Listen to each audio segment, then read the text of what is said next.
Lokomobil TV'den herkese merhaba arkadaşlar. Bugünkü tanıtmak istediğimiz oyunun adı Ranch Simulator. Bu oyun bir çiftlik simülasyonu olup beni oldukça etkileyen bir oyundur. İnanılmaz sakin, inanılmaz doğal bir oyun olarak geldi bana. Ben bunu tabi geçtiğimiz sene ilk olarak oynamıştım. Sonrasında tabi bayağı bir gelişti. Beta sürümüyle geldi ve sürekli de gelişmeye devam ediyor. Oyuna sürekli yeni özellikler ekleniyor. Çok başarılı bir oyun. Öncelikle onu söyleyeyim. Eğer böyle bir takım checkpointler, işte zaman kısıtlamaları, ulaşmanız gereken işte hedefler falan olmasın diyorsanız bir oyun için tam size göre bir oyun. Zamana yaydığınız, rahat rahat oynadığınız bir oyun. İlla bir şeylere yetişmek, koştur koştur bir şeylere yetişmek istemiyorsanız inanılmaz o anlamda sakinleştirici de bir oyun. Tabii biraz oynadıktan sonra geliştirdiğim bir oyun. Şu an hani şu gördüğünüz birçok şey oyunda bir şeyleri yaparak, işte üreterek, satarak elde ettiğiniz, aldığınız ve kurduğunuz evler bunlar. Oyun ilk başta size çok eski bir yıkık dökük bir ev veriyor. İşte diyor ki amcanızdan mı ne kaldı diyor. O evin içine giriyorsunuz. Haritadan işte onun söylediği bir 5 tane görev gibi bir şey var. Çok basit görevler. Onları yapıyorsunuz. İşte arabanın parçalarını bul diyor. Bir araba inşa et diyor. O araba mesela şu araba. Döküntü bir araba. Lastiklerini falan tamamlıyorsunuz ve bunu kuruyorsunuz. Ondan sonra işte harita var. Haritada gidip gezmeniz gereken yerler var. İşte ne var burada? Benzinlik var. Arabanın çünkü benzin almak zorundasınız arabaya. Şurada sağ altta görüyorsunuz.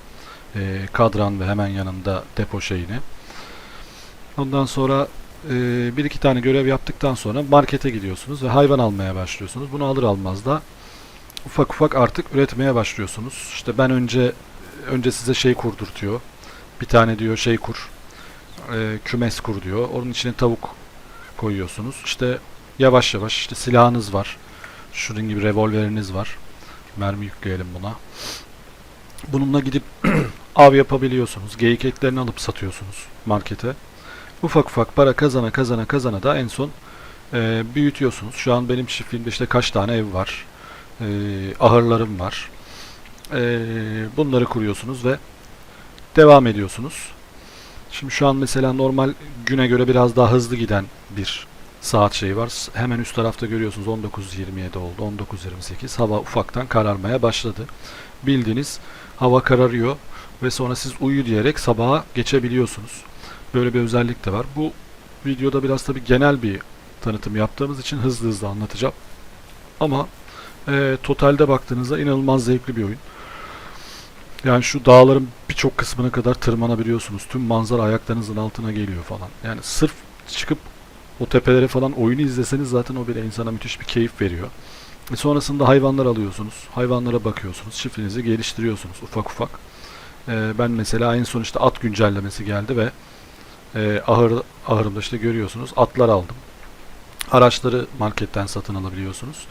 Şimdi hava iyice bir kararsın. 8.30-9 gibi herhalde uyuduğunuz ertesi sabah geçiyordu. Yanlış hatırlamıyorsam. Hava bir kararsın. Gündüzden başlatarak size şöyle hızlı önce bir haritada bir gezme yapacağım. Onu bir göstereyim. İşte marketten neler alıyorsunuz, nelerle başlamalısınız bu oyunda, nasıl daha çabuk para kazanabilirsiniz. Onları göstereceğim. Ardından da ufak ufak işte haritayı falan size tanıtırım. Özellikleri tanıtırım. Ve videomuza devam ederiz. Şimdi ufaktan bakayım bir çıkayım. Uyuyabilecek miyim? Uyku modu verecek mi? Eğer onu verirse zaten burada ne var? Heh, yatakta uyuyalım bakalım ne olacak.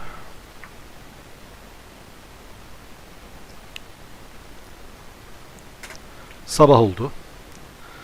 Kalktım artık gündüz sabah erken saatleri ve şeyle başlayalım. Şu ufak arabayla başlayalım. Size bir haritayı bir gezdireyim. F'le kontağı çeviriyoruz ve başlıyoruz. Şöyle çiftlikten bir dışarıya gideyim.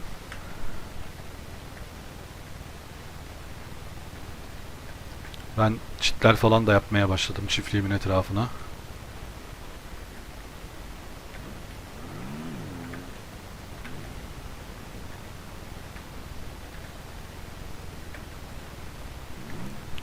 Görüyor musunuz? Geyik var mesela. Bu geyiği avlayabilirsiniz. Şöyle silahımızı seçelim.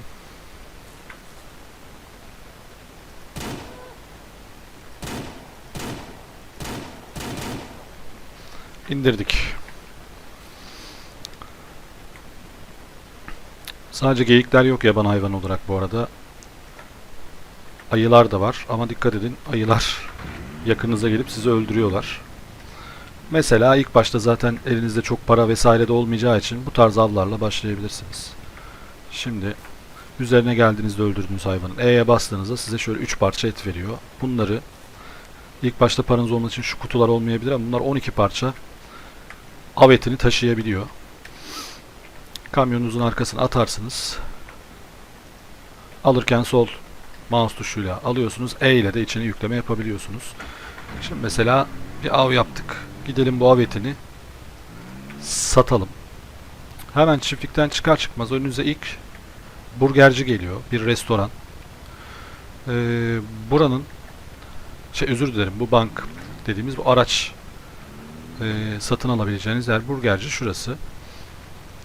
Ben genelde bu burgerciye gelerek işte av eti diyorum. Şuraya koyuyorsunuz. Burası yükleme alanı. İçeriye girdiğinizde şurada satış alanı var. İşte diyor ki 3 parça av etim var diyor. 15 dolardan 45 dolar. Sat dedim. Ve paramı aldım. Geri kabımızı alalım kalmasın. Gerçi bende düzinlerce kap var ama yine de kalmasın abi. Yine çalıştıralım. Dediğim gibi şu soldaki ilk bina araba satış yeriydi. Burası lokanta. Etleri satış yapacağınız. Şimdi markete doğru gideceğim.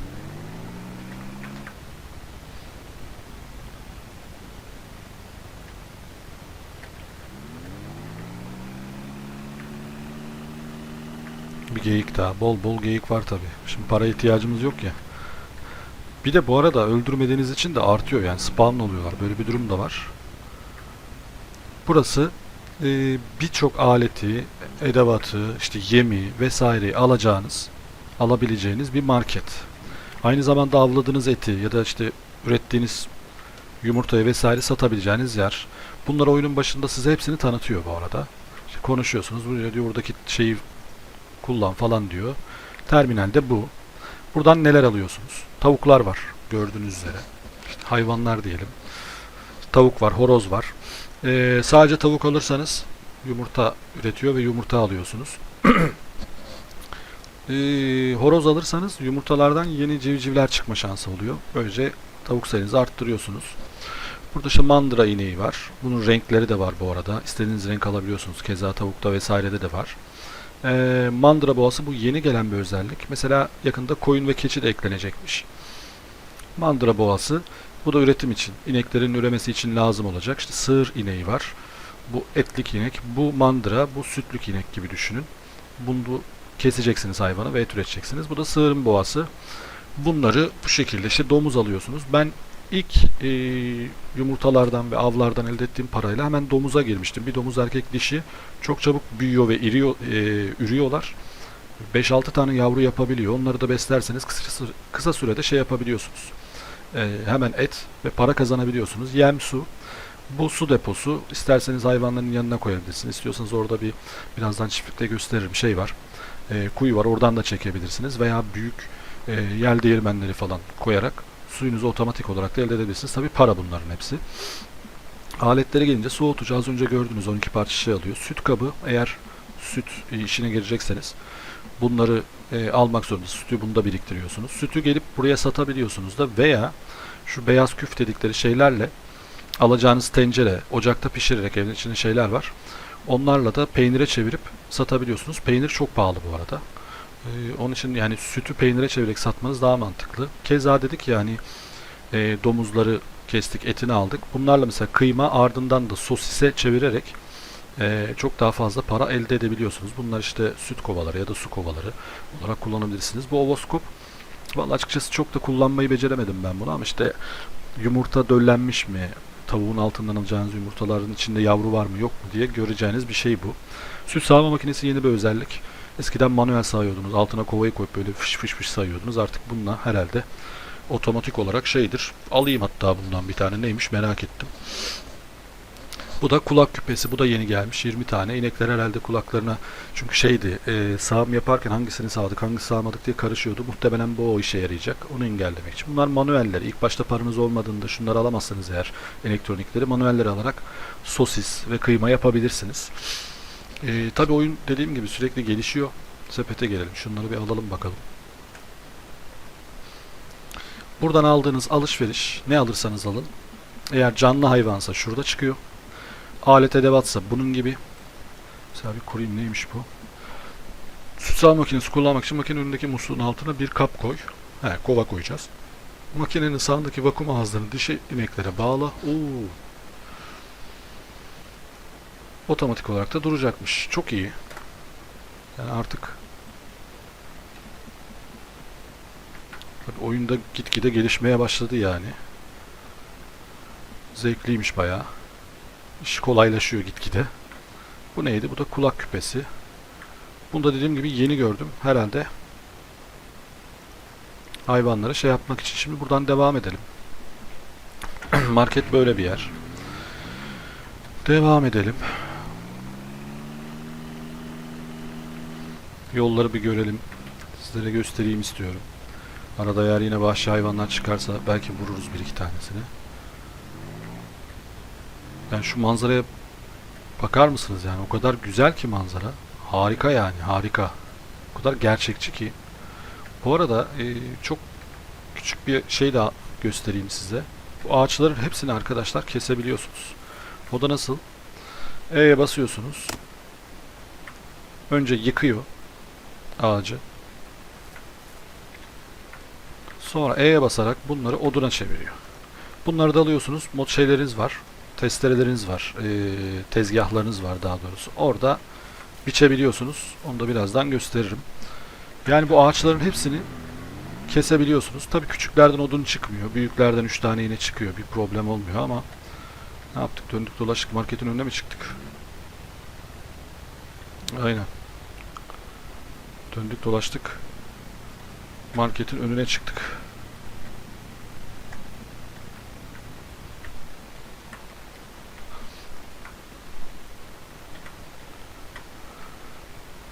Haritamıza gelelim.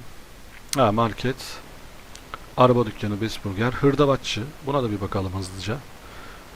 Buraya bir şeyi koyalım. Hırdavatçıya gidelim. Wow. Kestirmelerden gitmeyi çok seviyorum. İsterseniz yollardan da gidebilirsiniz tabii.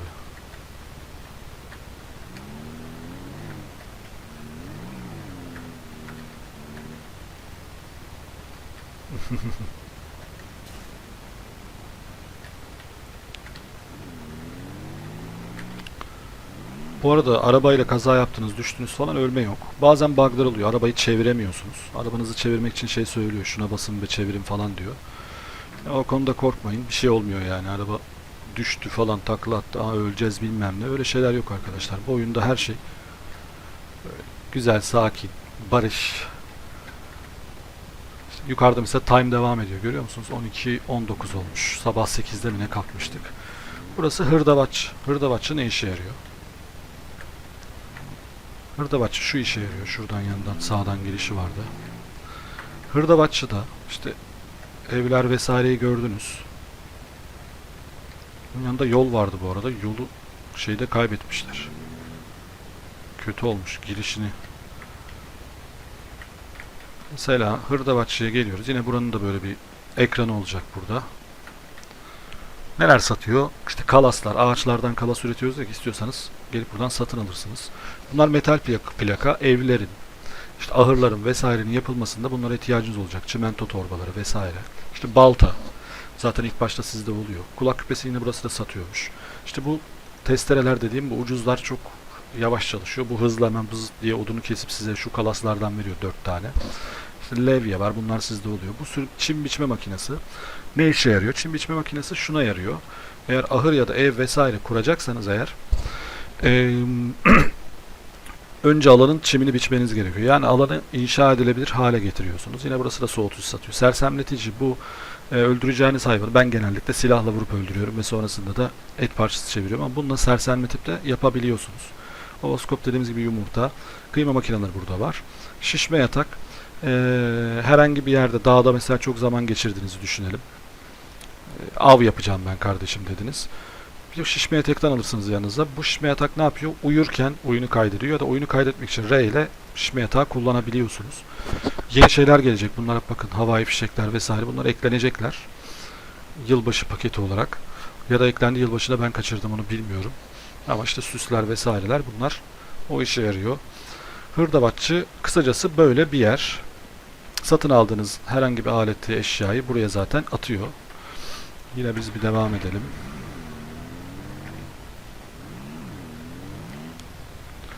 Ama normalde şurada başın bu tarafından bir giriş oluyordu. Yani şurada bir yol oluyordu. Bu yolu kaldırmışlar son güncellemeyle. Ben de anlamadım. Niye kaldırmışlar?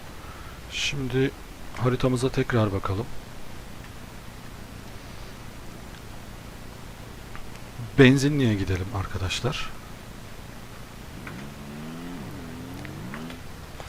Böyle hafif böyle şey bir durum var burada. Yani böyle yağmurlu işte hafif böyle şeydi. Bana böyle filmlerden Kanada'yı falan hatırlatıyor. Yani onun temasını hatırlatıyor. İşte görüyor musunuz? Kurt mesela vahşi bir hayvan.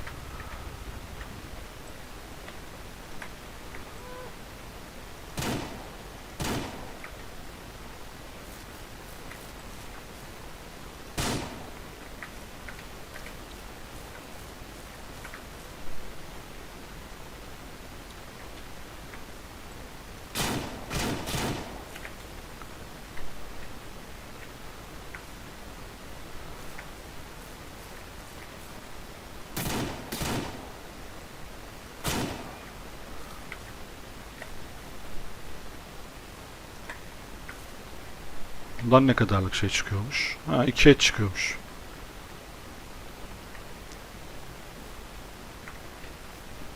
Madem burada kısa günün kârı bunları alalım.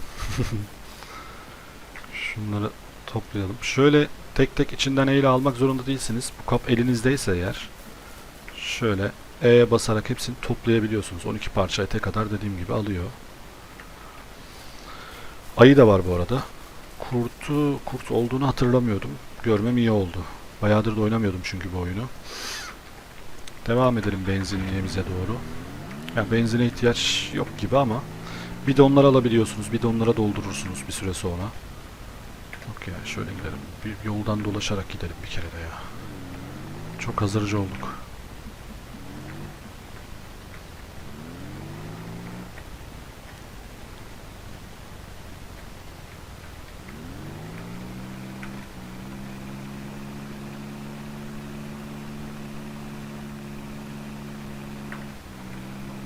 Bu kuş yukarıyı çekmiyor araba. Çok zevkli. Bence çok böyle sakinleşebileceğiniz bir oyun gibi. Gezersiniz dağları, odun topla, şey topla, çiftlik işte al hayvanlarını ufak ufak 3-5 tane. Şimdi keçi koyun falan da gelecekmiş. Oyun dediğim gibi gelişiyor. Bence iyi de oluyor. Benzinlikler de kaldı ya. Şurada kaldı.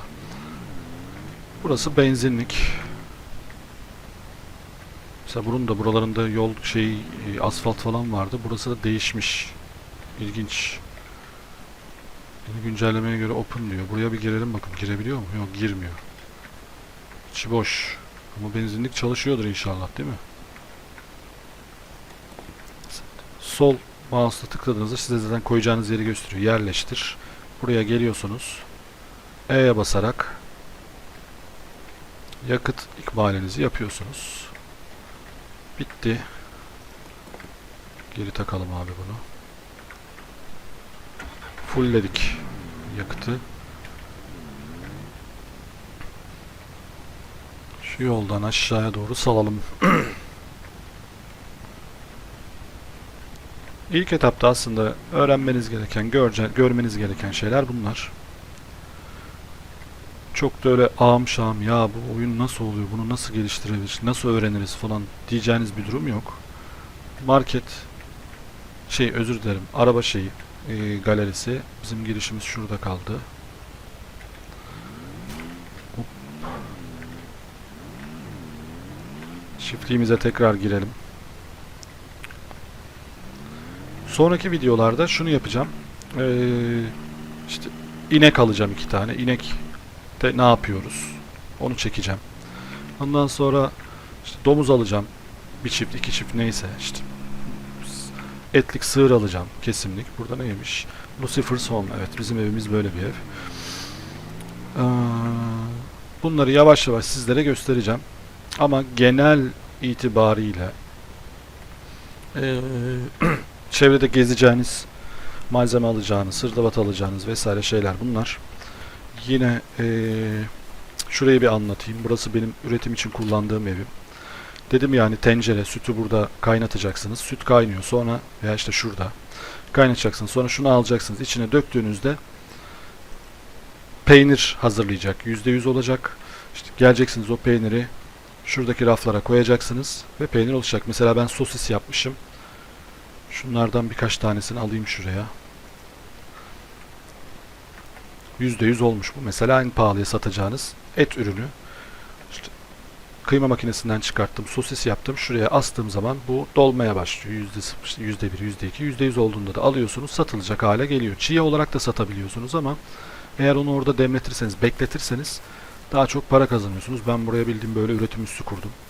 Et tutuyorsunuz, şuraya koyuyorsunuz. Kıyma çıkıyor oradan buraya. Eti buraya koyuyorsunuz. Kıyma buraya da koyuyorsunuz. Sosis oluyor. Onları sonra oraya asıyorum evin içine. Ve böyle böyle onları biriktiriyorum. İster gidip markette satın, isterseniz bu ilk gittiğim lokantada satın. Bu şekilde devam edin. Burada tavuklarım var. Ben oyuna bir süre ara vermeden önce inekti, koyundu, domuzdu falan hepsini sattım. Şu an mesela burada horoz var bir tane. 3 tane tavuğum var. Burası bir nevi benim üretim yerim. Şunu mesela alayım.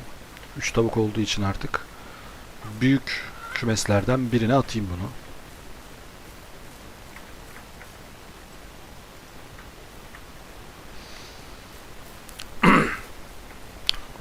Büyük testerem budur. Size odun falan kesmeyi de aslında kısacası göstereyim nedir, nasıl yapılır diye. Bir tane ağaç keselim şuradan hemen. Genelde çiftliğimin içinden kesmemeye çalışıyorum. Buralarda doğal şey gözüksün kalsın diye ama sizin için bir tane kesip şunu bir deneyeyim. Siz de görün. Yeniden E'ye bastım. Bir odun aldım.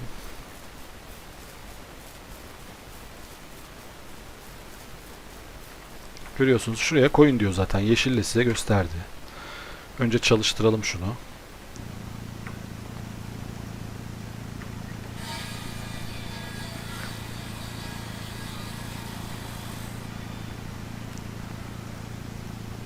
İki tane şey verdi mesela tek şeye. Bir ağaçtan 2, 4, 6 tane falan çıkıyor demek ki. Tekrardan şuna basarak E'ye kapatalım. Sonra bunları alıyorsunuz. Neyi de kullanıyorsunuz? Şöyle genel bir göstereyim.